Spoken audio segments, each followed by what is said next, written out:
Welcome to the Focus on Why podcast. I'm Amy Rowlandson and I ask my guests one simple question. Why? Focusing on the importance of why, I share with you the relatable, uplifting and inspiring conversations I have with people from all walks of life. This podcast will encourage you to focus on your why to enable and empower you to achieve the success you desire. Have a purpose, have a plan, focus on why. Before we get started, are you thinking of creating a podcast or are you a podcast host already? As a podcast strategist, I can help you to launch or relaunch a purposeful and profitable podcast, which will inspire, entertain, and educate a global audience. Simply book in a one-to-one call with me right now via the Calendly link in the show notes, and together we'll focus on the purpose of your podcast. Today on Focus on Why, I am joined by Donna Smith. Donna, welcome. Hello, thank you for having me, Amy. It's fantastic to be here. And where is here for you? Nottingham in the East Midlands. Very nice. Lovely part of the world. So tell me, what is it you're doing at the moment, Donna? Well, today I'm coming out of having a really lovely, relaxing morning. I've been away Monday and Tuesday with the business, had two very full, intense days of delivery, got back late last night. So this morning I've been really counting my blessings that I'm my own boss. I get to decide, take the morning off to refresh and recharge before you dive into the next thing. So we've got this at the perfect time because I feel very nice, very chill and very refreshed. So that's what I've been up to today. Brilliant. And when you're talking about intense delivery, what is it you've been delivering? Well, part of my business model is that I do associate work for a company called Professional Training UK Limited, and they run courses for lawyers by lawyers, and I'm a former lawyer myself. So a few times a month, I'll go and deliver some training for them. So yesterday I was down in Bournemouth at a law firm delivering sessions on time management, which is a topic that has been around for years and will be around for years, I have no doubt. So yes, it was a brilliant 2 days with three groups of fantastic junior associates. And why do you think we need help with time management? Because we're all so bad at managing it. The irony, Amy, does not escape me. Here I am talking to these young associates at the start of their legal career about managing their time, procrastination, prioritizing. And I chuckle to myself because, yes, I'm better at it than I've ever been. And yet there are still times when I get to the end of the week and I look at my to-do list and my calendar and think, what happened? So I just think it's one of those things, when it works well, it works really well. But then we get into bad habits and we need a refresher and a reminder. So, yeah. Well, we all know that life happens. That's what happens. Yes, definitely. So tell me more. You're delivering training. You are your own boss. Tell me more about having been a former lawyer and why you're doing the work you're doing now. Well, I was one of those people who decided at a very young age I wanted to be a lawyer. I was around 10 years old. And given that my daughter is turning 10 in a couple of months' time, now I look at her and go, how did I even think I knew what I wanted to be when I was 10? But I did. I wanted to be a lawyer. So I literally went through school, college, university with that blinkered mindset of, I'm going to be a lawyer. And I became a lawyer. I qualified. I did it. I succeeded. And then proceeded to question, well, what do I do now? For all of my educational life and my early adult life, I'd had that goal and I'd achieved it. And I'd never once thought, what am I going to do after that? What's my purpose, if you like? Once I become a lawyer, what next? And I didn't have an answer, I'll be completely honest. So I practiced law for around 5 years. At the time, it felt like it wasn't a good fit for me. I did feel like a square peg in a round hole for many reasons. And so I left and requalified into the HR profession. And the reason being, I wanted to be a lawyer because I wanted to make a difference. I joined the HR profession because that's all about the people. So it's like, I want to make a difference for people. And I worked my way up the HR ladder. met my now husband. We decided we want to start a family. And it was during those years that I just thought, I'm still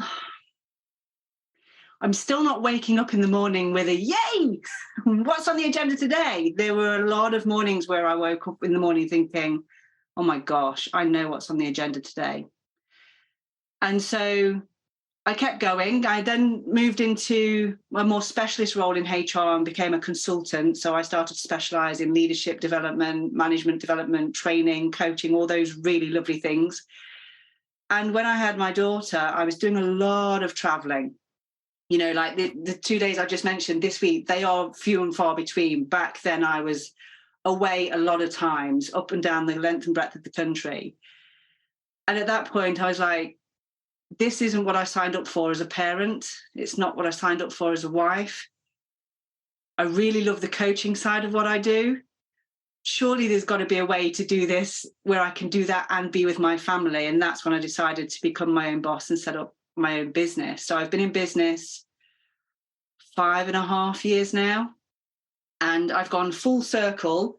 So I'm now in my own business, but I've gone back to being a coach for lawyers, and I help lawyers to take their well-being and development as seriously as they take the law. And it's interesting you said that you had this blinkered mindset. Blinkered sounds to me a little bit negative. It's not like a focus mindset. If you said focus mindset, I'd be like, okay, great. You know, you really, but blinkered seems like you were shutting everything else out. As I look back, Amy, I absolutely did. I really did. And you know, yes, I'd like to say I was very focused, very tenacious, very determined, and I was all of those things. And at the same time, there was nothing and no one moving me off that path of becoming a lawyer. So that's why, you know, I was very blinkered, like, I don't care what you say, what you think, what's just happened. I'm doing this. And so I did. And I wonder what it was about the lawyer role or profession that as a 10-year-old you identified with. There was something that I'd seen on TV, bizarrely.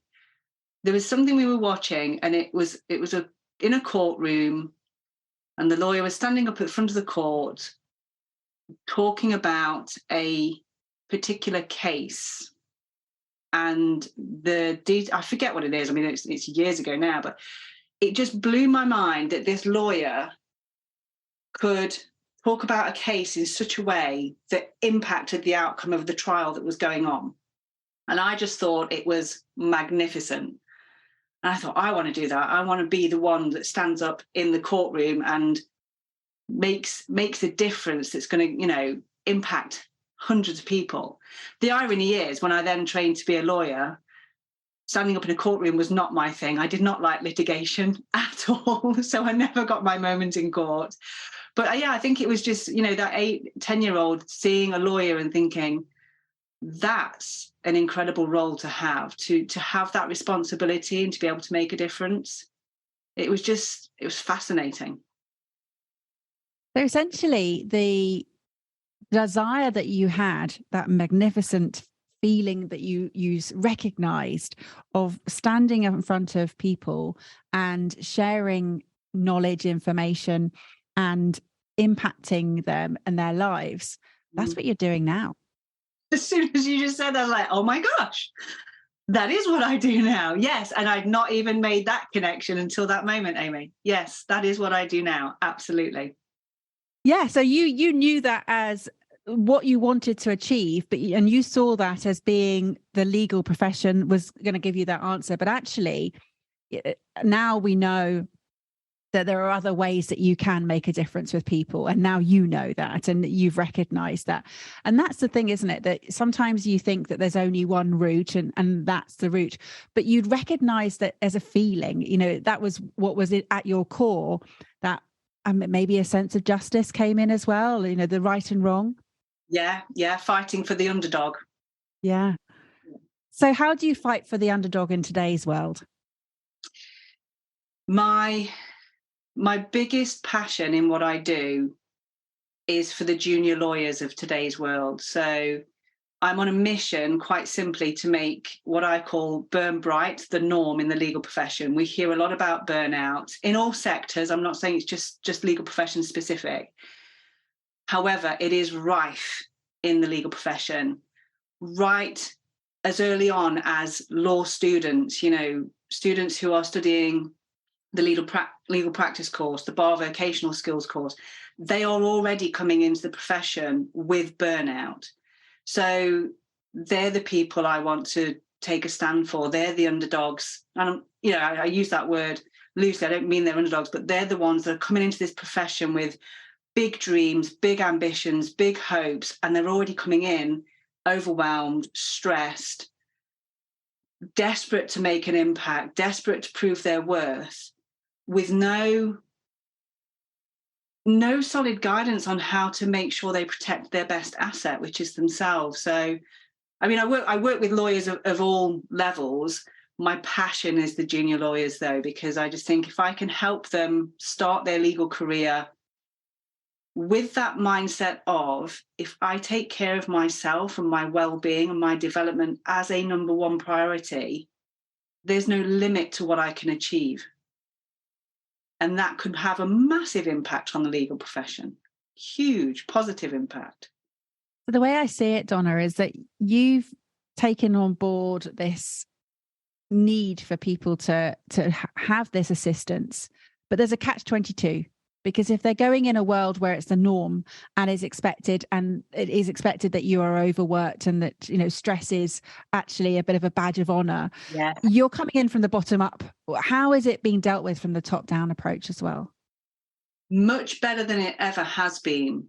There have been some huge leaps forward in the legal profession. There's the Mindful Business Charter, there's Law Care, there's the O-shaped lawyer, there's, law firms themselves have got brilliant wellbeing initiatives, law societies, junior lawyers divisions. Wellbeing is on the agenda firmly. And if I think back to when I was a junior lawyer, well-being wasn't even discussed. What you did in your own time to take care of you was nobody's business at the law firm. And I don't mean that harshly. That just wasn't a thing back then. Even coaching and mentoring, it wasn't a thing back then. It was just beginning. But nowadays, from the top, law firms and the partners in charge of law firms are recognizing that well-being isn't just a nice to have or something you talk about over the water cooler. It is essential. And the junior lawyers of today, they are not expecting it, but they're looking for it. They're looking for how their employers are going to help them with their well-being. So it's much better than it's ever has been. We've got some ways to go, but we're getting there. And I can feel this ripple effect that will go across other professions, because the legal profession obviously has impacts with all different industries. And so if they are championing it and they are seeing it as an essential as opposed to a nice to have, then that is going to have incredible knock-on effects with other areas as well. So brilliant. Bravo to you to be championing this. Where does the purpose piece come in? For me, when I reflected on this, my first thoughts, Amy, was that I have a professional purpose and I have a personal purpose. And from a professional perspective, it is that, my purpose is to fight for the junior lawyers, to make their experience as they come into the legal profession one that both enables them to thrive and succeed and go as far as they want to, and be well in themselves to both enjoy it and still be around in 5 to 10 years' time rather than quitting with burnout. So that was the purpose from a professional point of view, to demonstrate to junior lawyers what is possible, be an example of what is possible. And that's what I do. I talk to them about the Burn Bright program, how I've recovered from burnout, and what you can achieve when you prioritize yourself and your well-being. And when I considered my purpose outside of the business, and quite simply, my husband and my daughter are my purpose. And I thought, well, what does that actually mean? And I realized, well, for them, it's still for me to be an example of what is possible. My husband and I, we both went to the same school. We went to the same senior school. We both come from working class backgrounds. Our both sets of parents did everything they could to give us what they could, and it was amazing. And I wanted, when we got together and we had Erin, it was like, well, what can we achieve? What can we do for our daughter? And be an example to her of what is possible. So that's really my purpose. Whichever way I turn and I look at what is my purpose, it's to be an example of what is possible, whether that's for the junior lawyers or whether it's for my husband and my daughter, and create a life that, well, who knows what? Maybe one that we've never even dreamed of. And being an example of what is possible, that's an ever evolving Always. piece.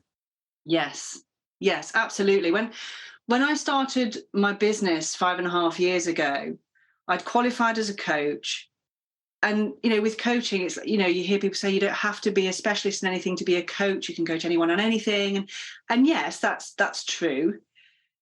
For me, it was important to be able to connect with the people I worked with, for them to sort of be able to single me out and go, okay, I've got 5 coaches that I've found on the internet that actually it's Donna I'm going to work with because she coaches on what I need. And so to be an example of what is possible, at the start, it was to be an example of how you recover from burnout. And then it's gone on to be an example of how you avoid burnout happening to you again. And then it's gone on to be an example of how you spot the ways in which you get in your own way, which leads to burnout. And so when people ask me about myself, I say I'm on a forever journey of this. I'm literally 3 or 4 steps along the journey from the people who I work with.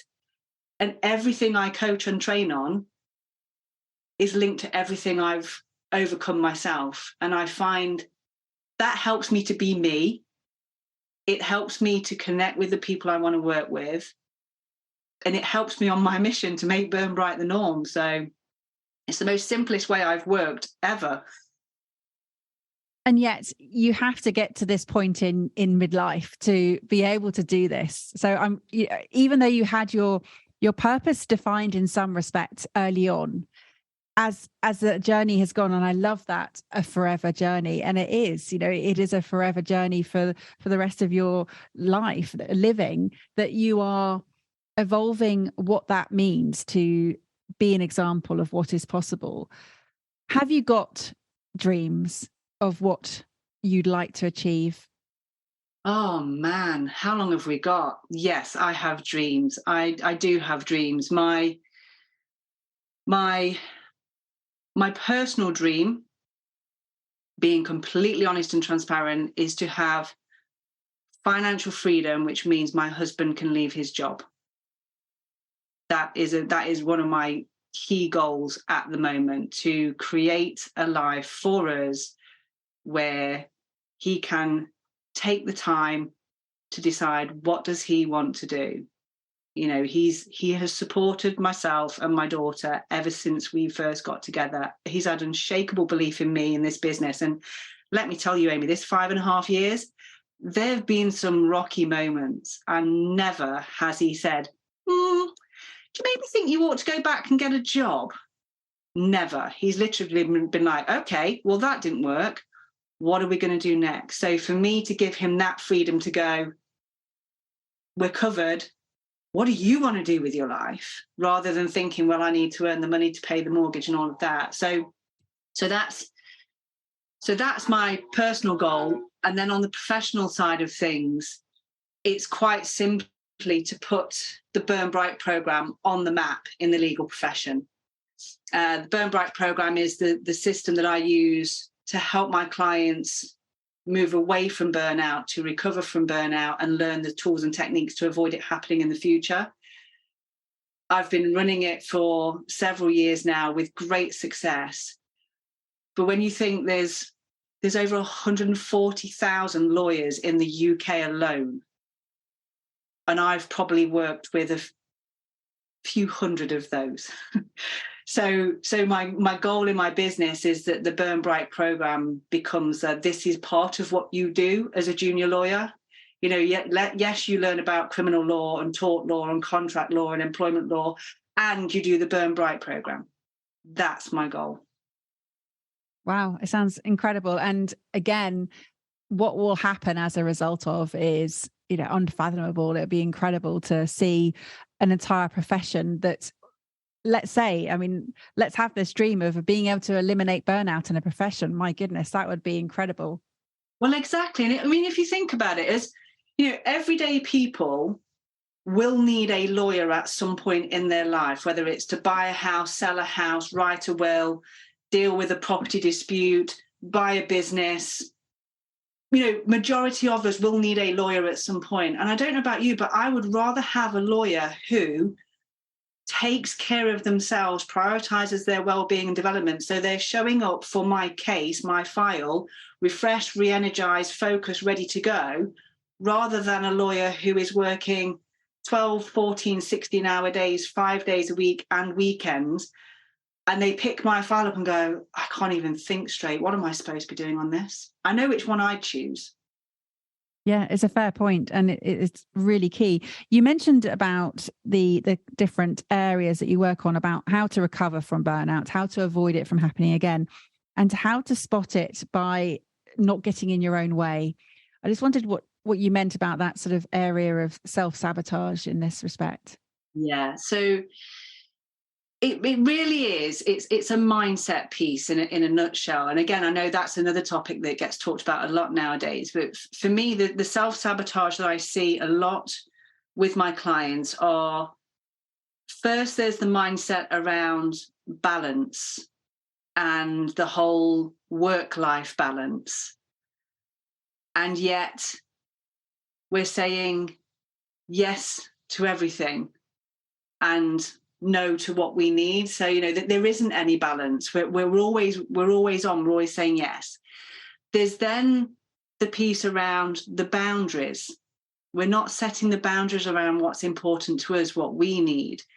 And whether that's, for example, today, I could have very easily got back late last night and come straight into the office this morning thinking, I've just had 2 days out of the business, I need to check my emails. It's like, no, my boundary is I'm no good at any of that if I don't have a rest and a recharge. So it's that mindset shift around putting boundaries around what is important to you, taking time out, doing the fun things, doing the hobbies. But again, there's that mindset shift of, well, that's me being selfish. That's me ignoring those around me that need me. Who am I to put me first? So it's a mindset shift. And then on top of that, I say on top of that, actually, underpinning all of that really are the limiting beliefs we have. I've got to put others first. I need to check my emails because if I don't, people won't think I'm a team player. If I don't get that response back today, people will think I'm unreliable. If I don't finish that report tonight, people will think I can't cope. Versus, actually, I'm good enough. I'm good at what I do. And I'm good at what I do because I take care of myself. So for me, the self-sabotaging is the lack of balance, the lack of boundaries, and the lack of positive self-belief. I hear you, Donna. Honestly, it's a journey that I have also experienced and so recognize this. And it is about taking responsibility for your own self because no one else is going to. No, absolutely not. And it's funny, Amy, in one of the I run a series of masterclasses, like bite-sized masterclasses about burn bright, about imposter syndrome, and about self-sabotage. And in each one of them, I make a statement that, believe it or not, whether you burn out or burn bright, it's a personal choice. And I'll be honest, it ruffles a few feathers. And I can say it with such conviction because when I had my burnout, I did go through a phase of, well, I've burnt out because my boss at the time was putting too much work on me. I burnt out because, my family were expecting too much. And then you look back and go, but where was your balance? Where were your boundaries? And actually, what were you believing about yourself that made you think you had to do what they said and not go, hang on, this is too much? So when I say it's a personal choice, it's because that's what I've been through and realized, damn, I actually got myself there. But it's about taking ownership and responsibility. And if you want to thrive, if you want to be at the top of your list, only you can put you there, nobody else. Wow. Yeah. I mean, again, it's music to my ears, Donna, honestly, because I understand that the work you're doing is having and will continue to have incredible knock on ripple effects. We spoke about that earlier, but you've taken a stand for what you believe. And some people complain about what's happening, but they don't actually do something about it. Whereas you've reflected on something and now you're taking action. What else is it that you stand for in life? I think you've literally summed it up in a nutshell. It's that if you're not happy about something, do something about it. And I think one of the things that really drives me, Amy, is this idea of self-belief. I see so many people not taking action because they don't believe in themselves. And if I think back to my journey, if you think lawyer, HR professional, consultant, coach, business owner, every time I came to the crossroads of this isn't working, what am I going to do about it? There needed to be a big heap of self-belief that goes, well, I know I don't want to do that. I don't know if that's going to work, but I'm going to try it anyway, because if I stay doing this, I know where that's going to take me. So I'd rather try something new, try something different, take that leap of faith and see where it goes. And there's been times when I've really tapped into that self-belief, that value of I've got to believe in myself, where friends and family have said, but what if that doesn't work? And my response has always been, well, then I'll figure out that at that time and I'll take another step and see where that takes me. And, so when I look back on my life, I think there's been times, I'll be honest, there have been times when I've thought, can I not stick to anything? Am I ever going to stay put and settle down? But I realize it's that journey of, if you're not happy with, whether it's a work situation, a health situation, a relationship situation, and you can do something about it, then please do it and believe in yourself enough to do it. And it's interesting, you said about tapping into that value and then having other people's sort of, let's call them naysayers. Yes. You mentioned friends and family, but sometimes they believe that they are saying things for the best. And yet, and they're saying, what if it's not going to work? You mentioned that your husband's been incredibly supportive and helped you to see the next steps at every stage. But it comes down to that tapping into the value and that self-belief. What other values do you have? Aside from the self-belief and betting on myself, the other two that I feel come up regularly is, I'm reluctant to say authenticity because, again, it's heard a lot. So the way I describe it is that the value of being me and being real. So I'm a very emotional person. So it doesn't take much to get my eyes leaking, whether that's something funny, something sad, something poignant. My eyes tend to leak a lot. And in the past, I've really tried to hide that emotional side of me. I used to get called sensitive a lot, and in particular, you're too sensitive. You take things too personally. You're too sensitive. And I used to really try and hide that away. Over the years, and again, it's this forever journey, the more I'm me, the real me, the one who cries just because you've told me some wonderful news and I think it's amazing, or the one who cries because something sad's happened to you, it's of no relevance to me, but I'm going to cry with you anyway. The more I'm me, the more I work with people who need me. It's like being me, being authentic, being real has turned me into a magnet for people who I want to be a hero to, the underdogs I want to support. The more I show the real me, the more those people find me. So that would be one. And then the other one, and we've kind of touched on this already, is alignment and trusting my instinct. So if I think back to the years when I practiced law, I was good at it. And I got repeat clients and clients, giving feedback to the firms that I work for. And yet something felt out of alignment. And I could never put my finger on it because, well, I was good at what I did. I was, being headhunted. The clients came back time and time again. So I was earning good money. From that side looking in, I had lived a great life. Something was out of alignment. So I quit and tried something else. I followed the instinct.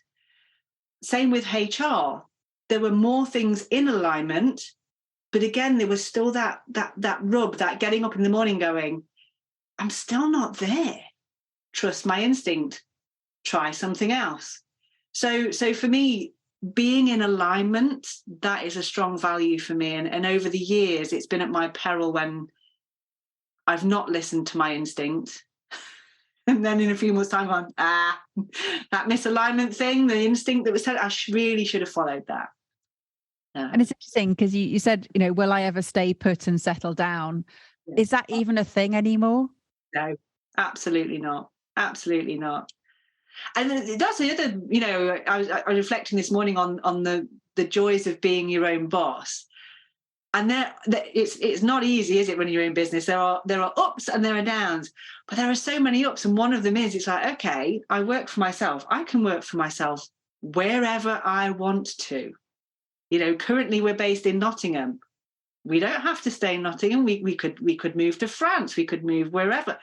So yeah, I doubt I'll stay put. There'll be a move of some description, whether that's a different focus with the business.